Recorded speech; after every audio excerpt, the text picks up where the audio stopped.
Despite being from a non-traditional hotbed for lacrosse in Delray Beach, Florida, Tucker Mullen found a passion for the sport. This drive led him all the way to play for the 7-time national champion Virginia Cavaliers. Although Tucker was a top recruit, he was sidelined his first year with an injury. He worked to get back on the field and up the depth chart, but in the fall of his third year, he learned of a life-threatening condition that would change his life forever.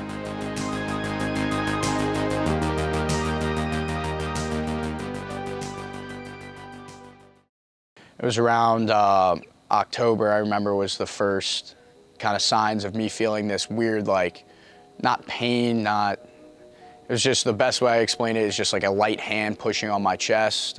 And as any athlete would, you kind of just disregard it, keep playing, trying to do whatever you can.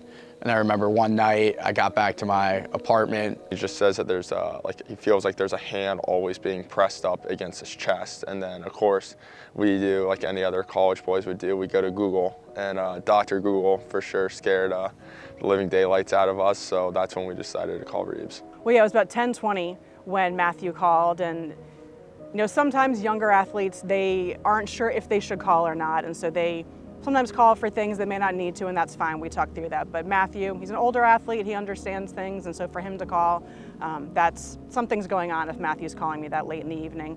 The next morning, Tucker underwent a battery of tests, none of which revealed anything significant, but it was clear something was off. She had me just do like a light jog around the field to see how I feel, and I remember getting back, like, she has this little Gator truck, and I started there, finished there, and I was like, pretty much had to like hold on to the truck, like I was that out of breath. And I always joke with my friends, I'm like, I'm not in the best shape, I'm like not like the fastest kid, but I knew like something was up after that initial testing, because there's no way I should have been that tired from jogging one lap. So next day is Saturday.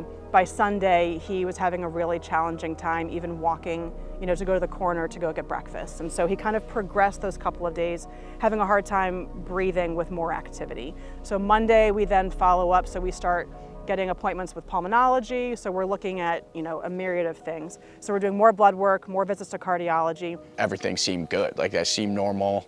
In search of answers, Tucker traveled to Children's National Hospital in Washington, D.C., where he would undergo one final test, a heart MRI. And right when I get out, like the doctor was like at the door, and he starts walking through. So he's like, so we caught something, and it was turned out to be like a birth defect, something I was born with, and it's called the anomalous right coronary artery. So you have coronary arteries on both sides of your heart. It's really the smaller vessel that supplies blood to that side of the heart. So in his case, the right side. And so that little artery was coming out of the wrong place, which means it didn't have the correct amount of blood flow going to that side of his heart. The diagnosis presented two options: open heart surgery or a life without lacrosse and most physical activity. For Tucker, the decision was clear. It was more about me being happy and being able to do the things I wanted, because yeah, I easily could have just been like, okay, I'm not gonna get my heart like that stressed out the rest of my life, but like, would I have really been enjoying like the rest of my life if I wasn't able to do the things that I love? So. With an urge to return to the field, Tucker opted for the life-changing surgery, yet expressed calmness and poise in such a daunting situation. Like he'd be playing Xbox and he'd still be drinking like his Dr. Peppers, and we're like, dude, you're about to have like heart surgery. Like, are we sure we should be doing that? And he was just taking everything and like good smile and just kept being like himself throughout the whole process. I remember the morning of, it was like, that's when it got a little scary, because it was like, if you do die, like what do you want to happen? I was like, I have no, like, I haven't even ever thought about this. So I'm like sitting here, I'm just like signing documents. I was like, okay, this is intimidating, but it was nice. I had my parents there with me. And then next thing you know, I was sitting in the hospital bed. They had the IVs. I had one in my arm, one in my hand, one in my neck. I was like sitting there, and I was like, which I'm horrified of needles, another fun fact. And so that's never fun, but next thing you know, I was out, and then they let them do their thing. After 6 hours, Tucker emerged from a successful surgery in which his blood flow increased from about 30% to around 95%. He actually texted us like the night he came out of surgery, when he was still like in the hospital, and he was texting about like playing Fortnite or something, which he loves to do, and he was just like right back to his same self, which was like something we've all just kind of realized, like he was going through the hardest thing he's ever been through, and honestly the hardest thing that we've ever seen somebody go through, and he was able to just take it like right in step and continue to be the same person he always was. Over the next few months, Tucker rehabbed to return to play, a process that included multiple bouts of pericarditis, inflammation of the sac-like membrane around the heart that presents itself as extreme pain in the chest. You know, he's had now 3 bouts of pericarditis that have taken him back out of the sport. You know, we're on a good pathway right now. We have a new medication that we're doing with him that's been successful so far. He's up to full lacrosse activities, but he's just been able to stay so positive and so supportive of everyone around him this whole time. None of the why me, why is this happening to me? It's just, this has happened, we're gonna move through it, and let's just all get through it together.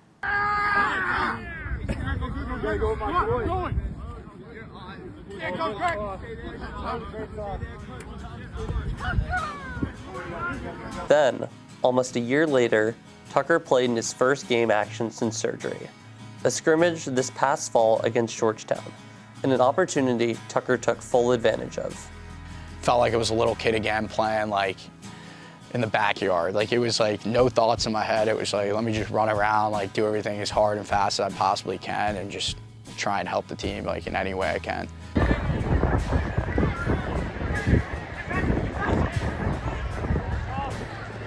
He shot the ball, then he actually landed on his chest.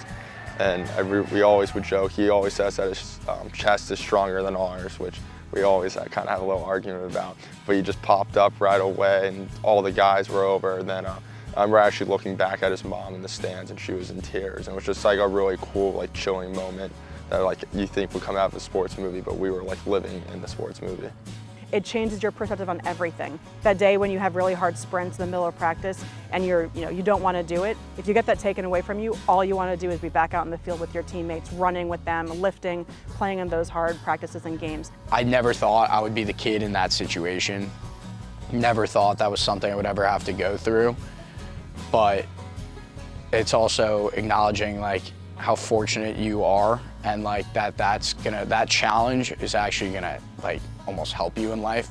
Like yeah, throughout it was I definitely this optimistic? Probably not. Like I was definitely not as smiley and happy, but it's like there's some things you just can't change, and dwelling on it and being sad about it, and that's not gonna do anything for you. So it's like finding a way to fight through it, smile through it, and know that there's people who love and support you and they're help you through it. So.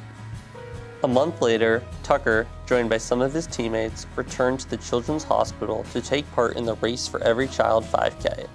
It was a way of giving back to the hospital and the doctors who had played a crucial role in helping him reclaim the sport and life he cherished. Now, with the heart surgery stitched in the past, Tucker turns his attention to the lacrosse field, with a renewed appreciation for his health, teammates, and the sport. I'm Aidan, WUVA.